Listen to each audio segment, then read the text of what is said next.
Hello students, welcome to my YouTube channel Asan Hindi Gyan. Today we are going to learn lesson number 14 from your grade 12 Hindi reader book of Tamil Nadu State Board. So what is the name of this lesson? नागरिकों के मूल अधिकार. नागरिक means citizens and मूल means basic. Adhikar means rights. So what are the basic rights of citizen of India?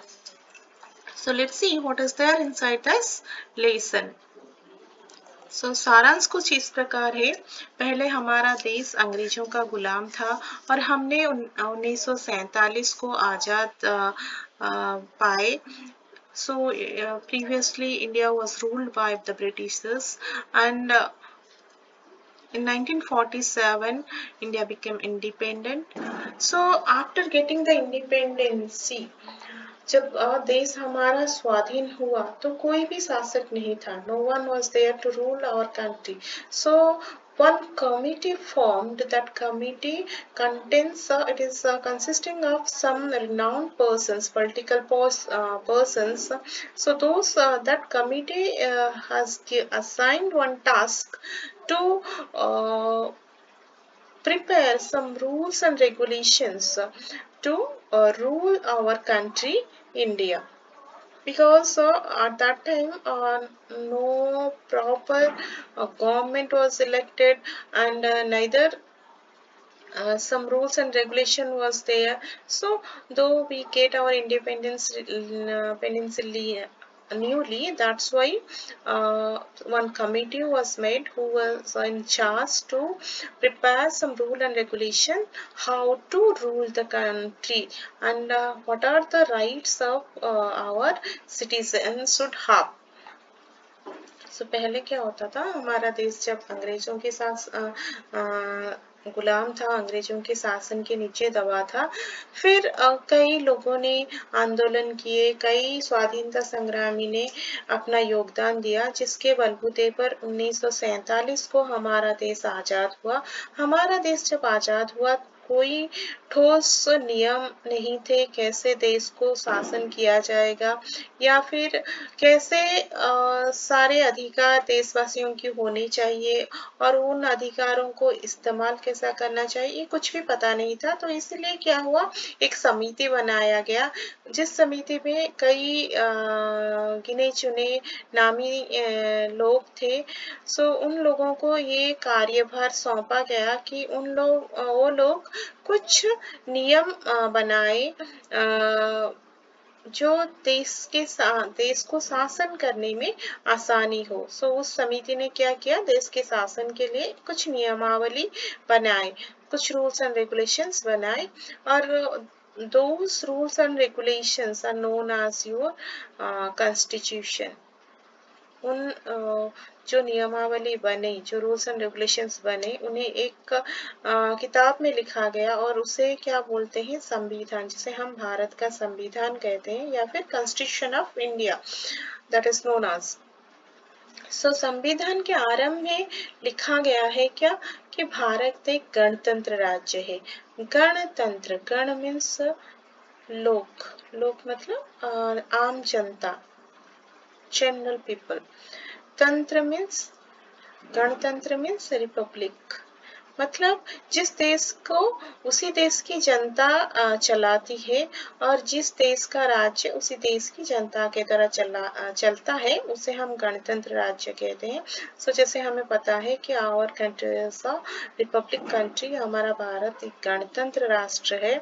सो संविधान का पहला line, first line was Bharat, India as a republic country, Bharat एक गणतंत्र राज्य है और इस भारत को चलाने वाले उसी के जनता है और क्योंकि उसी के जनता के द्वारा नेता चुने जाते हैं और वही नेता लोग जाकर कुछ मंत्री पद, बड़े बड़े मंत्री पदों में बैठकर देश को शासन करते हैं.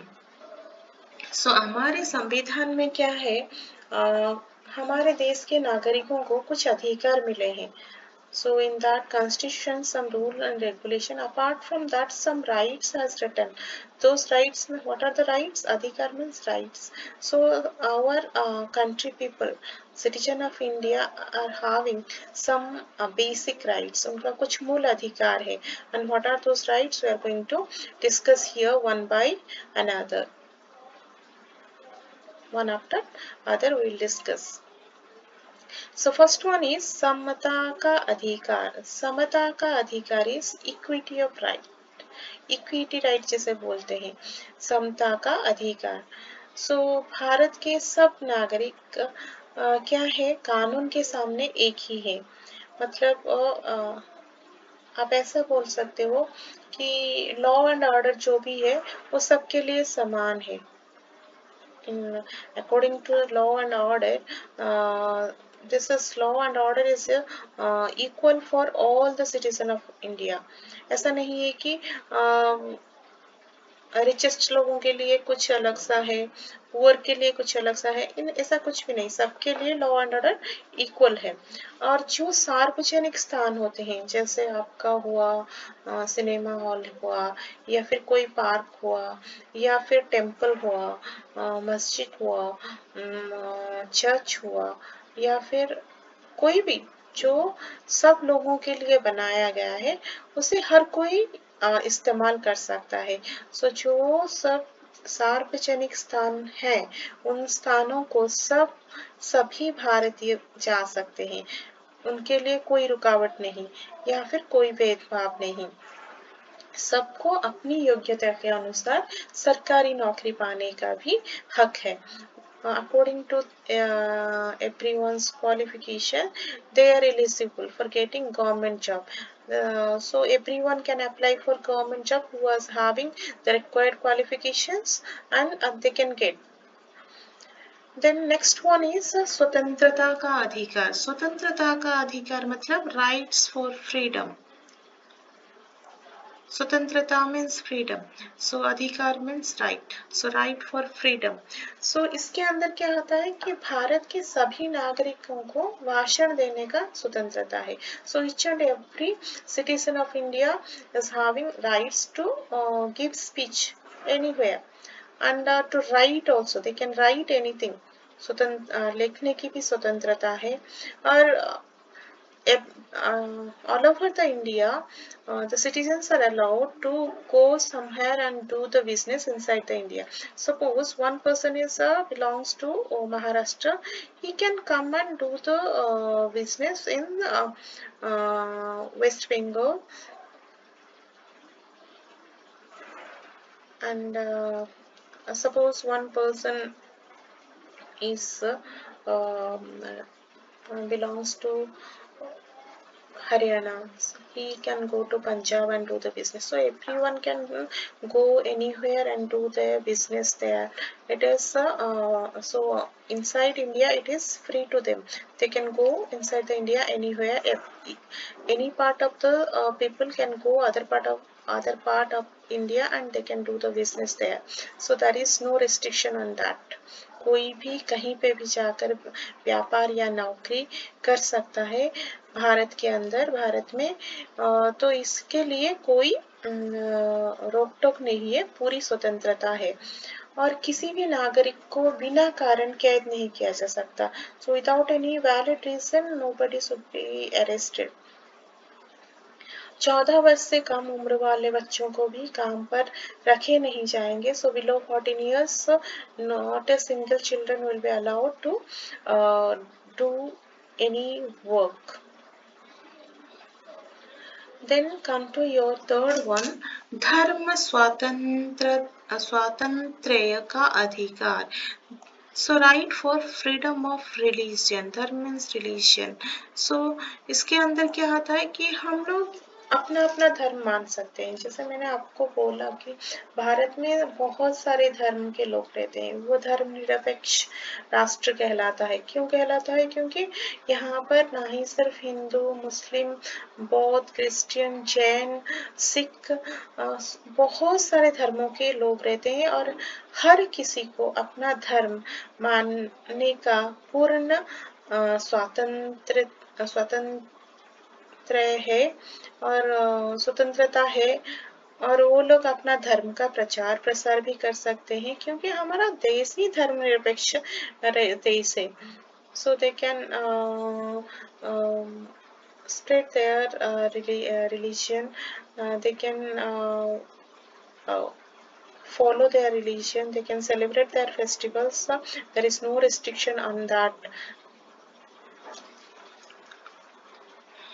Then next one is your संस्कृति और शिक्षा संबंधी अधिकार. So culture and education rights. संस्कृति का मतलब हुआ culture, शिक्षा means education, अधिकार means rights. So rights are related to your culture and education. So इसके अंतर्गत क्या आता है? लोगों को अपनी रुचि के अनुसार धार्मिक संस्थाएं और शिक्षा संस्थाएं खोलने का अधिकार है. So Indian citizens, they are having rights that according to their wish, they can open any institution or organization related to religion or education. So कोई भी स्कूल खोल सकता है, विद्यालय खोल सकता है, धार्मिक अनुष्ठान खोल सकता है, कोई ट्रस्ट, धार्मिक ट्रस्ट भी खोल सकता है. इसमें कोई रोक टोक नहीं है. कहीं पे भी कोई ये सब खोल सकता है, विद्यालय भी खोल सकता है. तो rights for freedom of religion, rights culture and education rights के अंतर्गत ये आता है कि कोई भी धार्मिक संस्थाएं और कोई भी शिक्षा संस्थाएं भारत के लोग कहीं भारत में कहीं पे भी जाके खोल सकते हैं और इसके लिए वो पूरे रूप से स्वतंत्र है, उनको अधिकार दिया गया है. देन संपत्ति और अधिकार. सो हमें धन कमाने का अधिकार है. सरकार किसी भी आदमी की संपत्ति नहीं ले सकती. So we are free to earn something. So if we are going to earn something, or if we are doing job, business or anything and we are earning something, so these properties are government cannot take these properties. If it is very necessary to take these properties, then what happen? Government should pay its right amount. It should be negotiated with the particular organization or people and the government, and it will be discussed properly. So proper documentation will be taken care. Proper papers should be there, and with a mutual understanding, by giving some amount, government can take this properties. Then हकों की रक्षा का अधिकार. Rights of protecting us right. So जो हमारे हक है उनको भी रक्षा करने वाला कोई है ना है. जो पहले 5 दिए गए, समता का अधिकार, धर्म स्वतंत्र का अधिकार, संस्कृति शिक्षा संबंधी अधिकार, संपत्ति का अधिकार और बाकी जो धर्म स्वतंत्रता का अधिकार, ये जो सारे 5 लिस्टेड अबव ये जो राइट्स है, उन राइट्स को, उन अधिकारों को सच में नागरिक भुक्त कर रहे हैं, नागरिकों को मिल रहा है या नहीं मिल रहा है, तो उसे भी देखने वाला कोई होना चाहिए. So someone should be there to look after that all the rights should be used by the citizen of India. हकों की रक्षा का अधिकार. सो इसके लिए क्या है? एक उच्चतम न्यायालय है. One Supreme Court is there. So what is the duty of the Supreme Court? Supreme Court is going to keep one. It is going to just visualize. It is having eye on the government, whether the government is not doing any mistake, or government is giving the rights to the citizen properly or not. So if it is found, it is going to found that government is not giving the rights of the citizen properly, then it can take the steps against the government. So उच्चतम न्यायालय हमेशा ये देखता है कि जो भी अधिकार हमें दिए गए हैं, पहले 5 अधिकार जो मैंने अभी आपको बताया, तो ये 5 अधिकार सही रूप से भारतीय जनता उपभोग कर रहे हैं और इस्तेमाल कर रहे हैं या नहीं. या फिर सरकार उन्हें इस्तेमाल करने देती है या नहीं। अगर वो पाती है कि सरकार गलत कदम कहीं पे उठा रही है तो वो जनता के पक्ष में आकर सरकार के खिलाफ एक्शंस या फिर सरकार के खिलाफ कार्रवाई करती है। और हमारा क्या जिम्मेदारी है? What is our responsibility? We should know about our rights, and we should know how to use these rights, and we should have that responsibility to continue and to use in a proper way of these rights. So this is about all about नागरिकों के मूल अधिकार सारांश.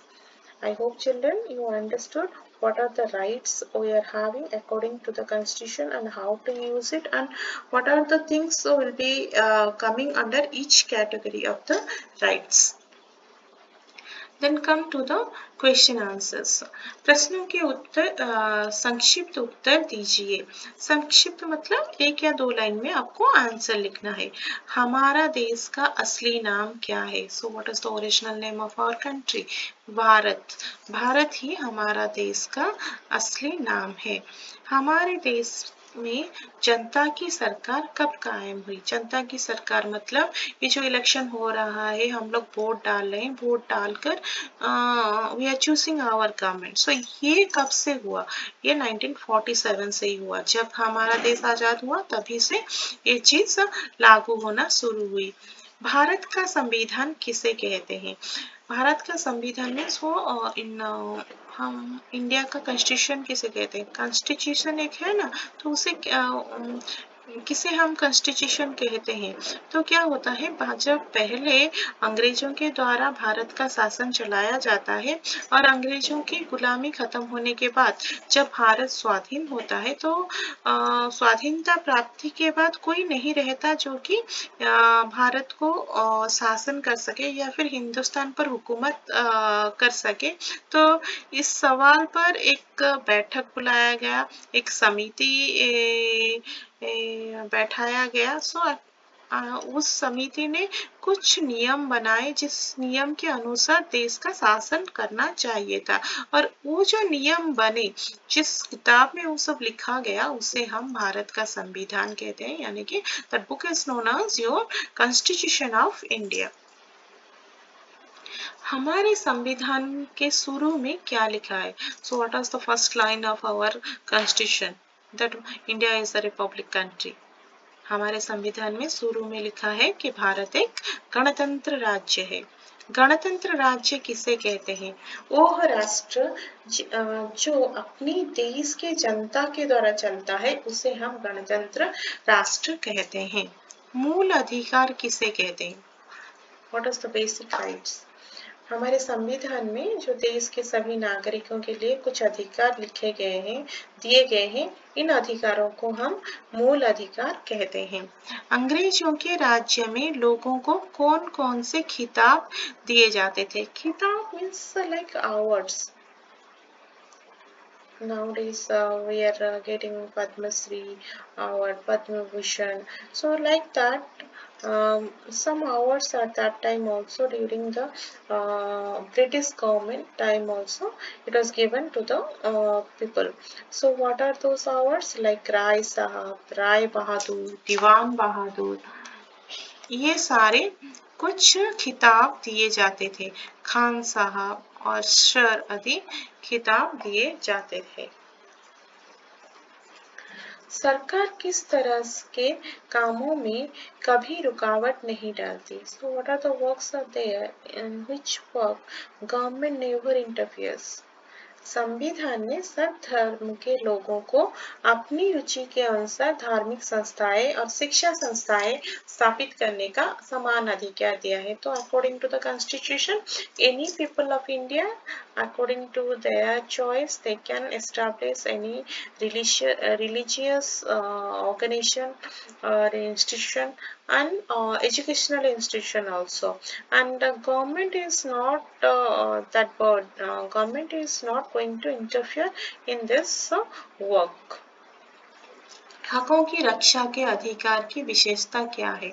हकों की रक्षा के अधिकार मतलब हम लोगों को मतलब भारत के नागरिकों को जो अधिकार मिले हैं उन अधिकारों के लिए अगर उसमें कोई इधर उधर होता है या फिर कहीं पर नागरिक सही रूप से उन अधिकारों का उपयोग नहीं कर पाता है तो क्या होता है वो नागरिक अदालत के पास जाकर अपनी मूल अधिकार रक्षा के लिए फरियाद कर सकता है. Suppose some rights are given to the citizen of India according to the constitution. If that particular people of India is not able to use that particular right, any of the basic right, or else someone is creating any problem on those rights, so what happened, that particular person can go and appeal in Supreme Court, and Supreme Court is the one who is going to taking care of this all activities. Bharat का सच्चा नागरिक कौन है? भारत का सच्चा नागरिक वही है जो अपना अधिकारों को समझता है और देश के प्रति अपने कर्तव्यों का पालन करता है. Who knows the basic rights and who knows their duty towards the country is known as the perfect citizen of India. सविस्तर उत्तर दीजिए. सविस्तर मतलब आपको पैराग्राफ की तरह लिखना है 8-10 लाइन के रूप में. सो समता के अधिकार की विशेषता बताइए. समता के अधिकार मीन्स अभी मैंने आपको बोला था कि इक्विटी राइट्स, तो समता का अधिकार यहाँ पे मैंने अभी बोला था कुछ समय पहले equity right. So what is the importance of this equity right? Bharat के सब नागरिकों को कानून के सामने बराबर माना जाता है. So according to the law and order every citizen of are equal. ये नहीं है कि बड़ों के कुछ धनिक श्रेणी के लिए कुछ अलग सा है, जो इतने गरीब लोग होते हैं उनके लिए कोई लॉ एंड ऑर्डर अलग है, कुछ नहीं है, सबके लिए समान है. और आदमी चाहे किसी धर्म का हो, चाहे वो कहीं भी पैदा हुआ हो, सबके अधिकार समान होते हैं. इंडिया में कहीं भी कोई भी जन्म होता है या फिर वो किसी धर्म का भी होता है, कोई बात नहीं, सबके लिए अधिकार समान होते हैं. स्त्री पुरुष भी बराबर समझा जाता है. ये नहीं है कि लेडीज के लिए कुछ अलग सा है, जेंट्स के लिए कुछ अलग सा है, ये नहीं. Law and order situation is equal for every citizen of India. संविधान में छूत-छात की मनाही कर दी गई है. सब लोग किसी दुकान या होटल जा सकते हैं, किसी नदी या तालाब या सड़क का उपयोग कर सकते हैं, क्योंकि this road, river, canal, hotel, shop, these are actually used by all. ये सार्वजनिक जगहें हैं जो कि सबके द्वारा इस्तेमाल किए जा सकते हैं. तो इसमें कोई रुकावट नहीं है कि ये उस नदी का पानी इस्तेमाल करेगा, वो आदमी नहीं करेगा, या फिर इस धर्म के लोग करेंगे, उस धर्म के लोग नहीं करेंगे, ऐसा कुछ नहीं है. सब कहीं भी जा सकते हैं, किसी भी चीज का इस्तेमाल कर सकते हैं. सरकारी नौकरी जो होती है, गवर्नमेंट जॉब, वो सबके लिए समान होता है. जब गवर्नमेंट जॉब की अर्जी आती है तो based on your educational qualification, if you are satisfying the requirements, then everyone can apply for the job. इसमें कोई रुकावट नहीं है. अपने योग्यता के अनुसार कोई भी कहीं पर भी भारत के अंदर सरकारी नौकरी पाने का अधिकार रखता है. अंग्रेजों के राज्यों में क्या होता था, अंग्रेज शासन में राय बहादुर, दीवान बहादुर जैसे पद भी दिए जाते हैं. संविधान में लिखा है कि सरकार किसी को भी कुछ भी खिताब नहीं देता है. अभी हमारे गवर्नमेंट में कहीं पे भी राय बहादुर नहीं है, कहीं पे भी दीवान बहादुर नहीं है. Nothing is there. But at that time in the Britishers ruling time इस तरह का खिताब दिया जाता था. स्वतंत्रता के अधिकार का महत्व समझाइए. स्वतंत्रता के अधिकार का मतलब क्या है? कोई भी लोग कहीं पे भी जाकर भाषण दे सकते हैं. Anybody can give speech anywhere inside the India and he has the rights to write anything. Anybody can write anything. He get the everyone is independent to write anything or make any organization also. इसमें कोई रोक टोक नहीं है. उनको भारत में कहीं भी जाकर व्यापार करने की या फिर नौकरी करने की पूरी स्वतंत्रता है. मैंने जब बोला कि वेस्ट से लेकर कोई वेस्टर्न पार्ट में है, इंडिया का वेस्टर्न पार्ट में है, वो जाकर साउथ पार्ट में भी जॉब कर सकता है. कोई साउथ पार्ट में है, वो ईस्ट पार्ट में भी जाकर जॉब कर सकता है या फिर बिजनेस कर सकता है. इसमें कोई रुकावट नहीं है. यदि सरकार की सफाई ठीक नहीं हुई तो न्यायालय उस कैदी को रिहा कर सकता है. किसी भी नागरिक को बिना कारण कैद नहीं किया जा सकता. So without any reason no one should get be arrested. अगर किसी को गिरफ्तार किया जाता है और सरकार उसकी ठोस सफाई नहीं दे पाती, if government is not going to keep the proper proof against that particular person, then Supreme Court is having rights to make that person free. अगर अब बेकार बंद कर दिया गया है, अब कोई भी आदमी किसी से मुफ्त में काम नहीं ले सकता. पहले क्या होता था ना, सब जो उच्च वर्गीय लोग होते थे, जिनका status in society was very high, जैसे राय बहादुर हुआ, अंग्रेज के शासन के काल की बात कर रही हूँ. उस समय क्या होता था कि वो लोग मुफ्त में लोगों को अपने घर पे लाकर काम करवाते थे या फिर अपने खेतों में कहीं पे भी दुकान में काम करवाते थे. लेकिन उस भारत स्वाधीन होने के बाद संविधान के अंतर्गत ये अधिकार को बंद कर दिया गया है. आप किसी को भी मुफ्त में लाकर नहीं काम पे नहीं रख सकते हो. और स्पेसिफिकली 14 इयर्स से जो लेस है एज में, उन्हें neither you can exploit them in a industry, ना ही आप उन्हें कारखाने में काम करवा सकते हो, ना ही as a servant, as a नौकर also you can't keep them in any shop in your house also. So 14 साल से कम आयु वालों को ना कारखाने पे, ना घर पे, ना कहीं भी दुकान पे काम करने की अनुमति है. तो ये हुआ स्वतंत्रता के अधिकार का महत्व. अभी आते हैं धर्म स्वतंत्रता का अर्थ क्या है. धर्म स्वतंत्रता का अर्थ मतलब मैंने आपको बताया कि भारत एक धर्मनिरपेक्ष राष्ट्र है, तो इसमें बहुत सारे धर्म के लोग रहते हैं.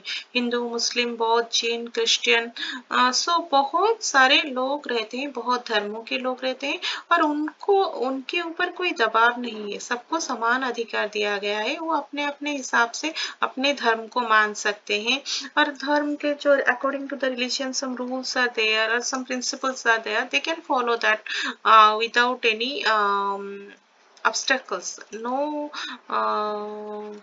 barrier is there. सो वो आराम से स्वच्छ रूप से स्वतंत्र होकर वो सब मान सकते हैं, अपने धर्म का भी प्रसार प्रचार कर सकते हैं. सो इसी कारण से हमारे देश को धर्मनिरपेक्ष राष्ट्र कहता है. और पर्टिकुलरली जो स्कूल्स होते हैं, गवर्नमेंट स्कूल्स होते हैं, जो सरकारी स्कूल होते हैं, वहाँ पे धर्म की शिक्षा नहीं दी जाती है, क्योंकि स्कूल एक ऐसी जगह है जहाँ पर हर धर्म के लोग उनके बच्चों को भेजते हैं. हम धर्म के छात्राएं हैं और सभी धर्म के छात्राएं एक हैं.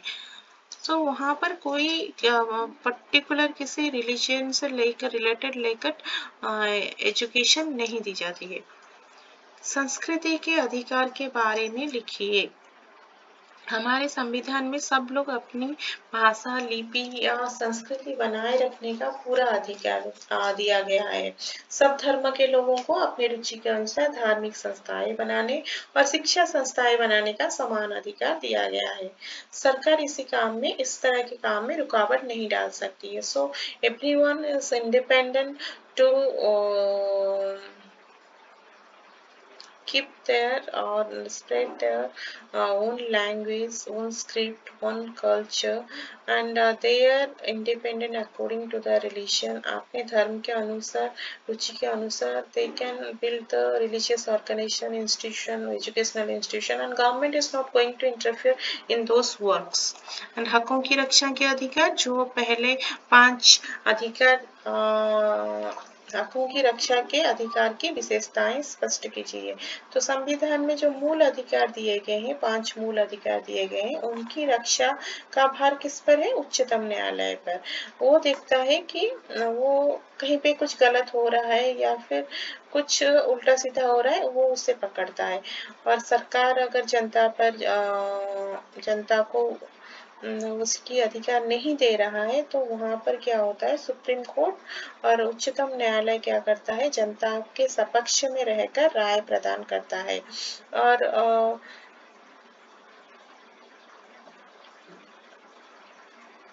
कोई भी नागरिक उच्चतम न्याय अदालत में अपने मूल अधिकारों की रक्षा के फरियाद लेकर पहुंच सकता है और उच्चतम न्यायालय का निर्णय भारत की सभी अदालतों को मानना पड़ेगा। मतलब Supreme Court order is the final order, no one is going to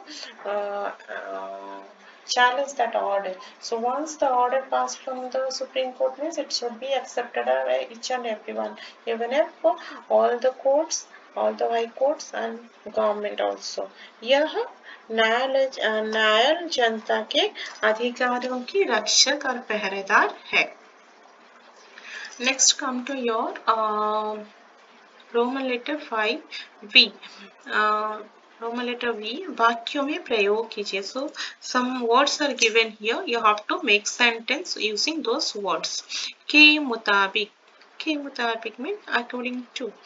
Darwin के मुताबिक मनुष्य बंदर का विकसित रूप है. According to Darwin theory, human beings are developed from the monkeys. कायम होना, अध्यापक वर्ग में आए तो शांति कायम हुई. So when teacher came to class, then peace was established. कायम होना means was established. नियुक्त होना means appoint. पढ़ाई के बाद हर व्यक्ति नौकरी में नियुक्त होना चाहता है. So after finishing the education, everyone is having wish to appoint on a job. सफाई देना, give explanation. अदालत में अपराधी को सफाई देने का मौका दिया जाता है. So in court, the culprit is given chance to give the explanation. सजा पाना, punishment, to punish. जो गुनाह करता है वो जरूर सजा पाता है. So who is doing the crime is going to punish. के खिलाफ, देश के खिलाफ. के खिलाफ means against. देश के खिलाफ जो आवाज उठेगी वो दबा दी जाएगी. प्रयत्न करना, try our best. To try our best. हम सब देश के विकास के लिए प्रयत्न करेंगे. We all should try our best to develop our country. पालन करना, to obey. माँ बाप की आज्ञा का पालन करना आनंदमय होता है. रिहा करना means to free. सजा की पूर्ति होने पर जेल वाले कैदी को रिहा करते हैं. So after completing the punishment, so jailer should free the prisoner. फरियाद means to complain. आज के ज़माने में गरीबों की फरियाद अनसुनी रह जाती है. So nowadays no one is going to listen the complaint of poor people. So this is all about your नागरिकों के मूल अधिकार. Summary as well as the question answers. I hope children you understood this lesson properly. So 2 more questions जो है 1 या 2 वाक्यों में उत्तर दीजिए. Those are very important. Apart from that, all the rights So all the basic rights what are mentioned in the constitution, so you just remember the name of those rights and what are written inside those rights you have to remember. So this is an important lesson, please read it properly. Okay, so that's all for today's session. Thank you children, thanks for watching my channel. Thank you so much.